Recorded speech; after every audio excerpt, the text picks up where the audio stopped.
En cada casa de yastres como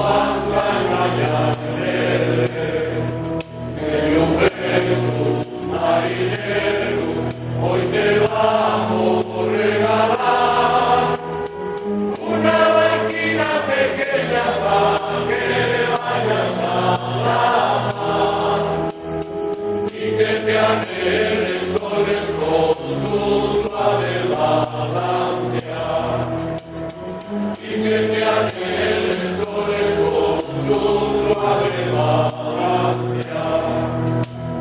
En un rincón de la iglesia el Belén vamos a montar y pondremos filanquines con la estrellina polar que guía a los marineros cuando vienen de la mar.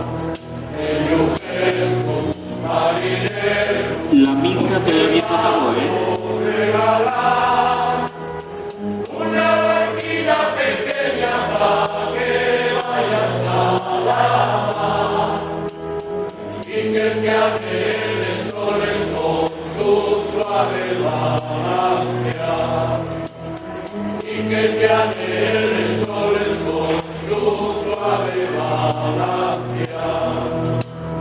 Marinos y pescadores, venid corriendo a cortar, que queda muy triste el menú cuando salís a la mar, porque con sus peligros y no para de llorar.